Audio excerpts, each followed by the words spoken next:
শুভেন্দুর পিয়ে গুলিতে ঝাঁঝরা।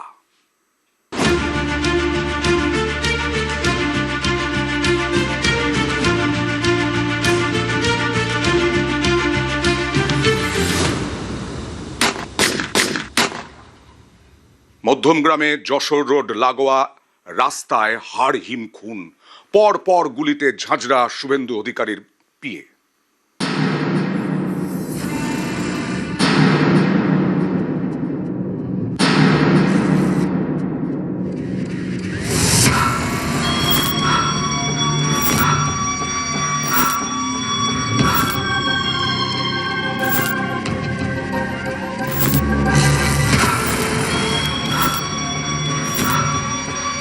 চন্দ্রনাথ রথ শুভেন্দু অধিকারীর পিয়ে। বুধবার রাতে মধ্যমগ্রামে বাড়ির কাছে তাকে গুলি করে খুন করা হয়। গিয়ে দেখলাম একটা স্করপিও, তার মুখে মুখে দাঁড় করানো একটা 4 চাকা গাড়ি।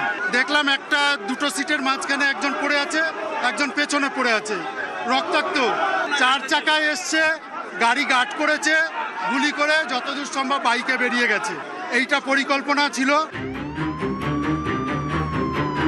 বুধবার রাত তখন প্রায় 10টা। এয়ারপোর্টের দিক থেকে মধ্যমগ্রামের দোলতলা মোড় পেরিয়ে দোহারিয়া ঢুকে চন্দ্রনাথ রথের গাড়ি। চালক বুদ্ধদেব বেরা। চালকের পাশের সিটে চন্দ্রনাথ রথ। তার ফ্ল্যাটের কাছেই দাঁড়িয়েছিল একটি গাড়ি। চন্দ্রনাথের গাড়ি গলিতে ঢুকতেই পথ আটকায় গাড়িটি। গাড়ি থেকে দুষ্কৃতীরা নেমে আসে, সঙ্গে সঙ্গে সেখানে পৌঁছয় দুটি বাইক। গাড়ির দুপাশ থেকে তারা গুলি চালাতে শুরু করে। গুলিতে ঝাঁঝরা করে দেয় শুভেন্দু অধিকারীর পিয়ে চন্দ্রনাথ রথকে।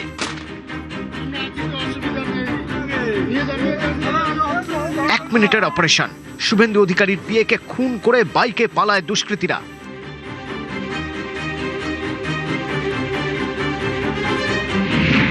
পাঁচটি গুলি লাগে চন্দ্রনাথ রথের। এর মধ্যে 3টি গুলি লাগে বুকে, একটি জামার বুক পকেটে থাকা ফোনে। গোটা প্রসেসটার মধ্যে ম্যাজিস্ট্রেট ইনকোয়েস্ট করা হয়েছে এবং গোটাটাই ভিডিওগ্রাফির আন্ডারে করা হয়েছে অ্যাজ পার দ্য প্রোটোকল এবং as per the request from the police department. নিয়ম মাফিক বডির ভিসেরা, বিভিন্ন রকমের যত ভিসেরা হয় সেই ভিসেরাগুলো প্রিজার্ভ করেছি এবং সেটা পুলিশের কাছে আমরা হস্তান্তর করেছি যাতে সেটা সেন্ট্রাল ফরেন্সিক ল্যাবরেটরিতে ওনাদের অনুযায়ী যেটা সেন্ট্রাল ফরেন্সিক ল্যাবরেটরিতে পাঠানো হবে। এখানে এই ক্ষেত্রে এক্সরে করা হয়েছে যে যেহেতু একটা গানশট ইঞ্জিন, গানশটের কোথায় বুলেটস আছে এক্স্যাক্টলি সেটাকেও আইডেন্টিফাই করার জন্য এক্সরেটা এই ক্ষেত্রে করা হয়েছে। বডির অভ্যন্তরে ছিল। ময়নাতদন্তের প্রাথমিক রিপোর্টে জানা গিয়েছে গুলিতে হার্ট ফুটো হয়ে যায় চন্দ্রনাথ রথের। তারপরে মাল্টি অর্গান ফেলিওর। একাধিক গুলি লাগে গাড়ির চালক বুদ্ধদেব বেনারও। ঘটনাস্থলের 100 মিটারের মধ্যে উদ্ধার হয়েছে গুলির খোল। নিউজ 18 বাংলা। প্রায় 6 ঘন্টা ওঁত পেতেছিল, ঘাপটি মেরেছিল দুষ্কৃতীরা। আর রাত 10টার পরে চন্দ্রনাথ রথ তার বাড়ির কাছে 50 মিটারের মধ্যে গুলিতে ঝাঁঝরা হয়ে করে দিল আততায়ীরা।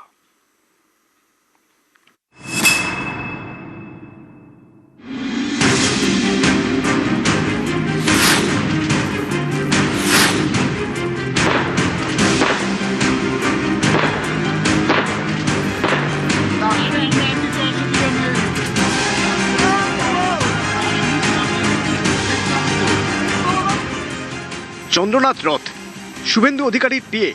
বুধবার রাতে এই চন্দ্রনাথকে গুলিতে ঝাঁঝরা করে খুন করা হয়।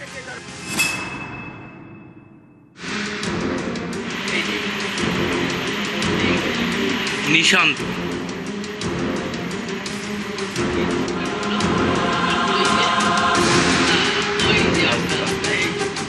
মধ্যমগ্রামে যশোর রোডের উপর দোহারিয়া। এখান থেকে 700 মিটার এগোলেই চন্দ্রনাথের ফ্ল্যাট। যশোর রোড থেকে তার গাড়ি গলিতে ঢোকার পরেই হামলা।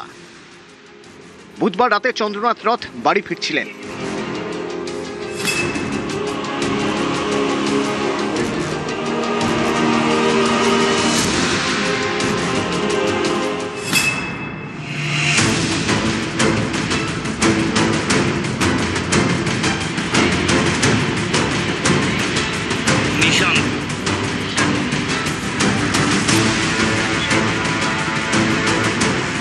প্রত্যক্ষদর্শীদের দাবি, ফ্ল্যাট থেকে 50 মিটার আগে চন্দ্রনাথের গাড়ি থামায় আরেকটি গাড়ি।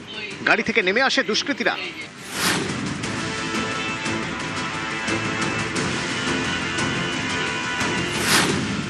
দুটি বাইকে সেখানে পৌঁছে যায় আরো দুই দুষ্কৃতী।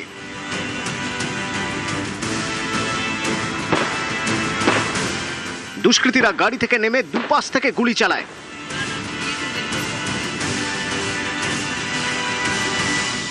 এরপর বাইকে চেপে পালায়।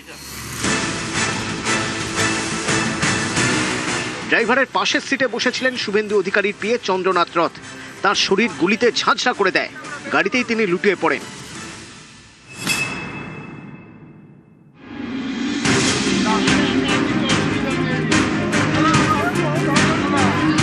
এক মিনিটে অপারেশন শেষ। তারপর দুটি বাইকে চেপে চম্পট দেয় দুষ্কৃতীরা।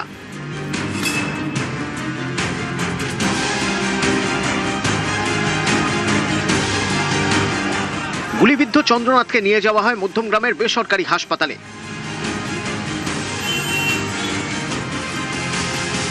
হাসপাতালে নিয়ে গেলে শুভেন্দু অধিকারীর পিএকে মৃত বলে জানান চিকিৎসকরা। চন্দ্রনাথের গাড়ির চালককে ভর্তি করা হয় ইএম বাইপাসের কাছে একটি বেসরকারি হাসপাতালে।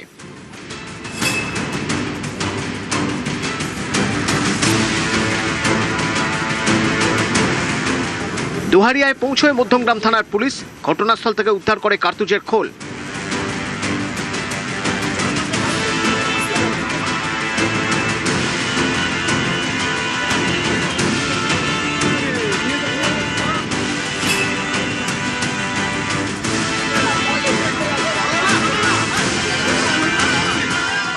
বুধবার গভীর রাতে মধ্যমগ্রামের হাসপাতালে যান শুভেন্দু অধিকারী।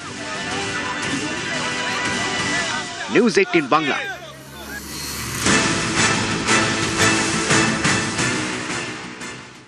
চন্দ্রনাথ, তাকে গুলিতে ঝাঁঝরা করে দিল আততায়ীরা।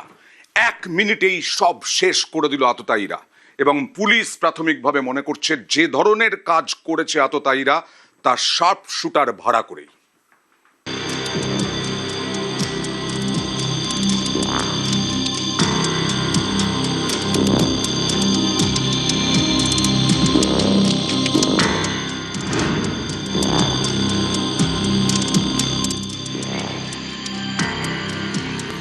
বুধবার রাত মধ্যমগ্রামে ছক কষে 1 মিনিটের অপারেশন। সিসি ক্যামেরার ফুটেজে দেখা যাচ্ছে পুরো অপারেশনের ছবি। এই দেখুন, যশোর রোড লাগোয়া মধ্যমগ্রামের দোহারিয়ার রাস্তা দিয়ে যাচ্ছে শুভেন্দু অধিকারীর পিএ চন্দ্রনাথ রথের গাড়ি। কিছুটা এগোতেই একটি গাড়ি সামনে চলে আসে। চন্দ্রনাথের গাড়ি রাস্তা আটকায়। পুলিশের সন্দেহ পেছন পেছনেই দুই দুষ্কৃতী যায় বাইকে।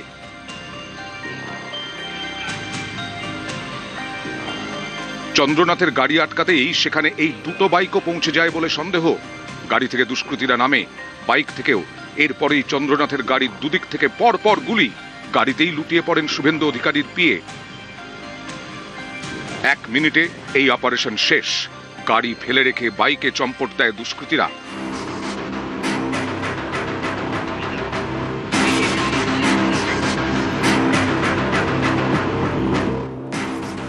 তদন্তকারীদের সন্দেহ এটা যার তার কাজ নয়, সবকিছু হয়েছে ছক কষে, দীর্ঘদিন ধরে পরিকল্পনা করে। কারণ যে গাড়িটি ব্যবহার করা হয়েছে, যার নাম্বার প্লেট ভুয়ো, সেই গাড়ির আসল মালিক অনেক দিন আগে একটি অনলাइन সংস্থার মাধ্যমে গাড়িটি বিক্রির চেষ্টা করেছিলেন। सेल करने के लिए डाला था वेबसाइट में, तो हो सकता है वहां से लीक आउट हुआ। जितना जल्दी हो सके इंक्वायरी होके क्रिमिनल्स को पकड़ना बहुत ही जरूरी है। पुलिस ने आपको क्या किया? आपके साथ गाड़ी को लेके गया थाना, वेरिफिकेशन किया, नंबर्स वगैरह मिलाया, चेसिस नंबर, रजिस्ट्रेशन नंबर सारा मिलाया, फिर बोलो ठीक है आपका ऑनलाइन में देना गाड़ी, उसमें से ही लीक आउट होके हो सकता है, बताना मुश्किल है, हो सकता है। অনেক দিন আগে অনলাइन সংস্থার মাধ্যমে গাড়ি বিক্রির চেষ্টা, আর সেখান থেকেই খুনে ব্যবহৃত গাড়ির ভুয়ো নাম্বার। এর থেকে স্পষ্ট খুনের পরিকল্পনা হয়েছে অনেক দিন আগেই। গাড়ির চেসিস নাম্বার কখনো পাল্টানো যায় না, তাই খুনে ব্যবহৃত এই গাড়ির চেসিস নাম্বারটি চেছে ঝালাই করে মুছে দিয়েছে দুষ্কৃতীরা। ফলে উদ্ধার হওয়া গাড়ি থেকে কোনো তথ্য পাওয়া কার্যত সম্ভব নয়। এতেই পাকা মাথার পরিকল্পনার ছাপ স্পষ্ট। দুষ্কৃতীদের হদিশ পেতে ঘটনাস্থলের আশপাশের 20টির বেশি সিসি ক্যামেরা ফুটেজ সংগ্রহ করে পুলিশ। বেশ কয়েকজন প্রত্যক্ষদর্শীকে জিজ্ঞাসাবাদ করে। তদন্তকারীরা জানতে পেরেছেন 7 দিন আগে থেকে এলাকায় রেকি করতে থাকে দুষ্কৃতীরা। চন্দ্রনাথ রথের আবাসনের কাছেও যায়। বুধবার বিকেল থেকে চন্দ্রনাথের বাড়ির আশপাশে অপেক্ষা করছিল দুষ্কৃতীরা। খুনের ধরন দেখে তদন্তকারীদের সন্দেহ এই কাজে লাগানো হয় শার্প শুটার। দুষ্কৃতীরা ব্যবহার করে অত্যাধুনিক আগ্নেয়াস্ত্র। চন্দ্রনাথ খুনের পর একটি বাইক বাজেয়াপ্ত করে পুলিশ। ব্যবহৃত মোটরসাইকেলটা 4 কিলোমিটার দূর থেকে উদ্ধার হয়েছে। আমি শুধু একটাই আপিল করব, আইনের উপর আস্থা রাখবেন, নিজেরা আইন হাতে তুলে নেবেন না। এই বাইক কি খুনের কাজে ব্যবহার করা হয়েছিল খতিয়ে দেখছেন তদন্তকারীরা। বাইকের নাম্বার পশ্চিম বর্ধমানের বার্নপুরের ঠিকানার। সেখানে পৌঁছয় নিউজ 18 বাংলা। স্থানীয়দের দাবি, যার নামে রেজিস্ট্রেশন এই ঠিকানায় সেই নামে কেউ থাকেন না। यहाँ हम 2014 से रहते हैं। होटल का एड्रेस क्या है? ABG 7 का 12 गुरुद्वारा। आपका क्या गाड़ी है कोई? गाड़ी मेरे पास जो है वो WB 38AC 4485 मेरा है। हाँ, जो ये हम तो 2013 में लिए हैं। विकास भट्टाचार्य बोल के कोई यहाँ पे रहता था? ना, कोई नहीं। कभी किसी को बाइक बिक्री की है आप? ना, हम नहीं बाइक की। इस क्वार्टर के एड्रेस पे कभी कोई बाइक लिया, आपको ऐसा कुछ नॉलेज है? ना, कोई नहीं। विभास कुमार भट्टाचार्य को आप जानते हैं? नहीं जानते। নিউজ 18 বাংলা। সিসি ক্যামেরায় পরিষ্কার দেখা যাচ্ছে আততায়ীদের গাড়ি প্রথমে ঢুকলো, তারপরে চন্দ্রনাথ রথের গাড়ি ঢুকলো। চন্দ্রনাথ রথের গাড়ি আটকালো ওই আততায়ীদের গাড়ি। তারপরে কিছু বুঝে ওঠার আগেই একেবারে গাড়ি থেকে এক এক করে নেমে, বাইক থেকে নেমে পয়েন্ট ব্ল্যাঙ্ক রেঞ্জ থেকে ঝাঁঝরা করে দিল আততায়ীরা। 1 মিনিটের অপারেশন সেরে বাইকে পালিয়ে গেল। হামলার এই আগের মুহূর্ত শেষ কথা হয়েছিল শঙ্কর ঘোষের সঙ্গে। চন্দ্রনাথের শেষ কথা শঙ্কর ঘোষের সঙ্গে। শঙ্কর ঘোষের সঙ্গে ফোনে শেষ কথা। যখন ফোন করেছিলেন শঙ্কর ঘোষ, তখন কয়েকজনের কথা বলার শব্দ শোনেন শঙ্কর। ক্রস কানেকশন ভেবেছিলেন, ফোন কেটে দেন শঙ্কর। কিছুক্ষণ পর ফোন করলেও আর ধরেননি চন্দ্রনাথ। অন্য একজন ফোন করে শঙ্করকে গোটা ঘটনা জানান।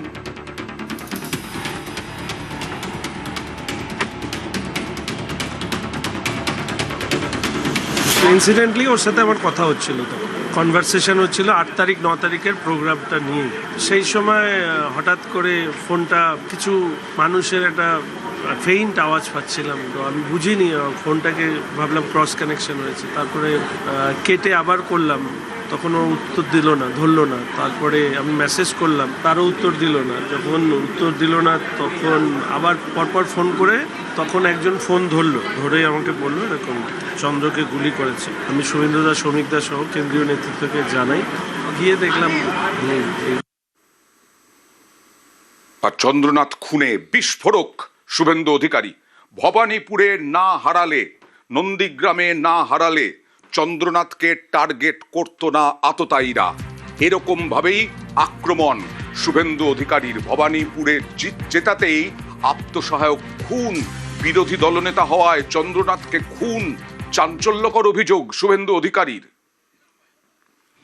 এই মর্মান্তিক পরিকল্পিত ঠান্ডা মাথায় সুপারি কিলারদেরকে ভাড়া করে এনে বিরোধী দলনেতার সরকারি এক্সিকিউটিভ অ্যাসিস্ট্যান্টকে এবং তার গাড়ির চালককে যেভাবে নৃশংসভাবে গুলি চালানো হয়েছে, তাতে এক্স সার্ভিসম্যান চন্দ্রকান্ত রথকে আমাদের হারাতে হয়েছে, যিনি 10 বছর এয়ারফোর্সে দেশ মাতৃকার জন্য সার্ভিস দিয়েছেন। তাকে কেবলমাত্র চলে যেতে হলো অকালে। তিনি বিজেপির বিরোধী দলনেতা তথা ভবানীপুর নন্দীগ্রামে বিজয়ী প্রার্থী শুভেন্দু অধিকারীর আত্মসহায়ক বলে। বাড়ির লোক হয়তো ভাবতেই পারেন, যদি তিনি আমার সহায়ক না হতেন বা আমি ভবানীপুরে মুখ্যমন্ত্রীকে না হারাতাম, তাহলে হয়তো এই তরুণ যুবকটিকে চলে যেতে হতো না। আত্মসহায়ক খুনে দুষ্কৃতীদের, আততায়ীদের ফাঁসি দাবি করলেন। দোষীদের ফাঁসি চায় পরিবার, দাবি শুভেন্দুর। পরিবারের দাবি হচ্ছে অতি দ্রুত এই খুনিদের গ্রেপ্তার করে চার্জশিটেড করে যাতে তারা ক্যাপিটাল পানিশমেন্ট পায়। এটাও আমার দেখার দায়িত্ব আমি করব। আমার সব শালিকরা আমাকে সাহায্য করবে। দুষ্কৃতিমুক্ত বাংলাই লক্ষ্য বিজেপির, অস্ত্রমুক্ত খুনি মুক্ত বাংলা গড়ার চ্যালেঞ্জ শুভেন্দু অধিকারী। আমাকে ডিজিপি সাহেব জানিয়েছেন তারা অনেক দূর এগিয়ে গেছেন, তারা সিটও বানিয়েছেন, আর ব্যবহৃত মোটরসাইকেলটা 4 কিলোমিটার দূর থেকে উদ্ধার হয়েছে একটু আগে। আমি শুধু একটাই আপিল করব, আইনের উপর আস্থা রাখবেন, নিজেরা আইন হাতে তুলে নেবেন না, এবং নতুন বিজেপি সরকার এলে বেআইনি অস্ত্রমুক্ত, খুনি মুক্ত, গুন্ডা মুক্ত, ধর্ষক মুক্ত পশ্চিমবাংলা গড়ার কাজ করবে। একটু সময় লাগবে, সেই সময়টুকু জনগণ যেন আমাদের দেয়। অজাত শত্রু ছিলেন এই চন্দ্রনাথ রথ, সবাই ভালোবাসতেন তার গ্রামের কুলুপ গ্রাম। এই চণ্ডীপুরে কুলুপ গ্রামে আজকে দেহ পৌঁছলে কান্নায় ভেঙে পড়েন গ্রামবাসীরা। ময়না তদন্তের পর চণ্ডীপুরের গ্রামে নিয়ে যাওয়া হয় তার দেহ। চণ্ডীপুরের কুলুপ গ্রামের বাসিন্দা চন্দ্রনাথ তার মৃত্যু মেনে নিতে পারছেন না গ্রামের কেউই। গোটা গ্রাম শোকস্তব্ধ। দেহ পৌঁছেতে পরিবার তো বটেই, কান্নায় ভেঙে পড়েন গোটা গ্রামের মানুষ। চন্দ্রনাথের বাড়ির পিছনে ফাঁকা জায়গায় তার শেষকৃত্য করা হয়। শোকস্তব্ধ গোটা গ্রাম। কালকেই তো এই চণ্ডীপুর থেকেই সম্বর্ধনা নিয়ে এসেছিলেন, মাঝে মধ্যেই আসতেন মধ্যমগ্রামের ফ্ল্যাটে। কালকে সম্বর্ধনা নিয়েছিলেন, সম্বর্ধনার পর তিনি রওনা দিয়েছিলেন বাড়িতে আসার জন্য মধ্যমগ্রামের ফ্ল্যাটে ঢোকার 50 মিটারের মধ্যে আততায়ীরা তাকে গুলিতে ঝাঁঝরা করে দিল।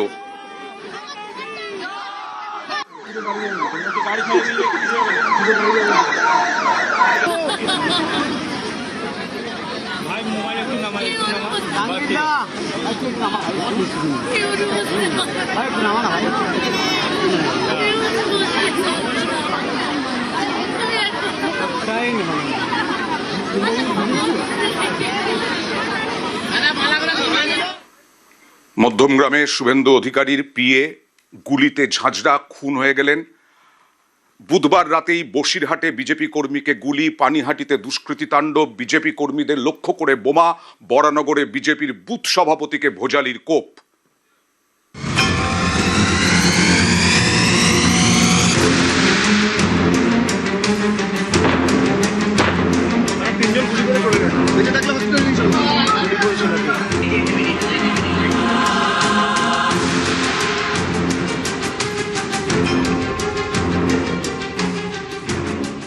হরদাতে বোমাতে একজন ইনজোর্ড, বরানগরে একজন ইনজোর্ড, বসিরহাটে একজন গুলিবিদ্ধ।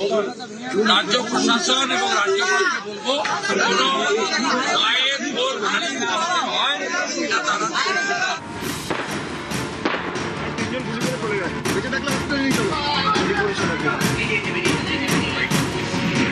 বুধবার রাতে শুভেন্দু অধিকারীর পিএ কে খুন, গুলিতে ঝাঁঝরা করে দেয় দুষ্কৃতীরা। বুধবার রাতেই বসিরহাটে বিজেপি কর্মীকে গুলি।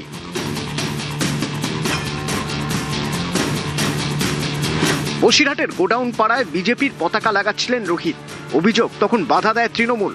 তারপরেই রোহিতকে লক্ষ্য করে 3 রাউন্ড গুলি। 2টি গুলি লাগে রোহিতের বুকে।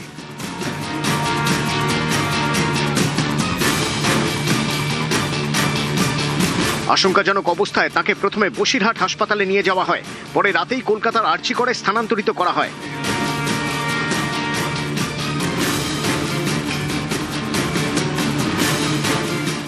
বিজেপির ফ্ল্যাগ লাগাচ্ছিলাম পাড়ায়, ওরা লাগানোর পরে ওরা দেখি 4-5 জন ছিল, পুরো পাতালি গুলি করে। আমার সামনে যে একটা গুলি চালিয়েছে, আমি পিছন করে দৌড়তে গেলে পিছন দিকে একটা গুলি চালিয়েছে, 3 জন।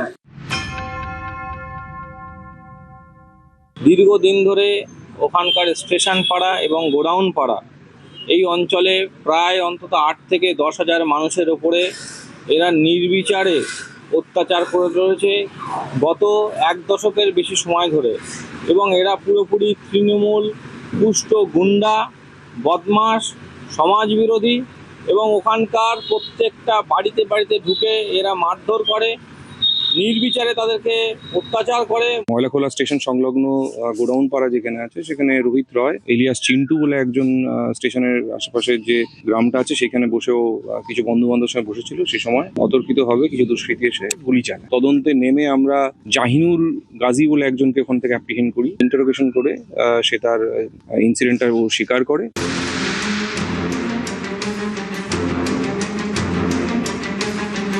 গ্রেপ্তারের পরই ঘটনার পুনর্নির্মাণ, হামলার সঙ্গে আর কারা জড়িয়ে খতিয়ে দেখছে পুলিশ। বুধবার রাতে একের পর এক অশান্তির ঘটনা ঘটে উত্তর 24 পরগনায়। মধ্যমগ্রাম, বসিরহাট, পানিহাটিতে হাওয়া গরম।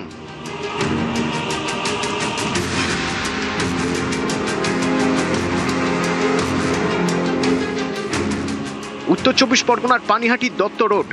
বুধবার রাতে এখানকার স্থানীয়দের সঙ্গে কথা বলছিলেন বিজেপি কর্মীরা। অভিযোগ, তখনই দুষ্কৃতীরা বাইকে এসে বোমা ছোড়ে।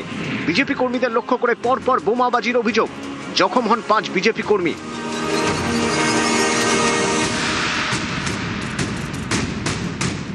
মারতে মারতে চলে গেছে। টোটাল 4 জন ছিল বাইকে। কোনো কথা না, আমাদের পাড়ার ছেলেরা দাঁড়িয়ে ওরা কথা বলছে, তার মধ্যেই মারতে মারতে চলে গেছে। এটা তো একটা আতঙ্কেরই কথা। আমরা কোথায় যাব? জখম 5 বিজেপি কর্মীকেই কলকাতার বেসরকারি হাসপাতালে ভর্তি করা হয়।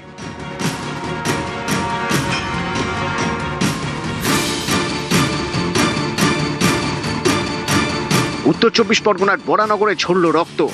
অভিযোগ, ঘর বিক্রি করতে চাপ দেওয়া হচ্ছিল। প্রতিবাদ করায় ভোজালির কোপ। আক্রান্ত বিজেপির বুথ সভাপতি সোমনাথ ধর, রেহাই পায়নি তাঁর পরিবারও। বিজেপি বুথ সভাপতির পরিবারের দাবি, তাদের বাড়িতে ভাড়া থাকেন বাবা ছেলে দুজনেই তৃণমূল কর্মী। যে ঘরে থাকেন সেটি তাদের কাছে বিক্রি করতে দীর্ঘদিন ধরেই চাপ দিচ্ছিলেন। বুধবার রাতে এ নিয়ে বচসা বাঁধে। অভিযোগ, তখনই মত্ত অবস্থায় বিজেপির বুথ সভাপতির উপর চড়াও হন বাবা ছেলে। পরিবারের সদস্যদেরও মারেন বলে অভিযোগ। বাবা ছেলে আমার ভাইয়ের উপরে শুয়ে স্ট্যাপ করছিল। আমি ছাড়াতে গেছি, বাবা আমাকে মেরেছে, আর ভাইকে তো মায়ের মেরেছে, পেটে করেছে, পায়ে করেছে। আমি ছাড়ে গেছি, আমার এখানে 7টা স্টিচ পড়েছে। নিউজ 18 বাংলা।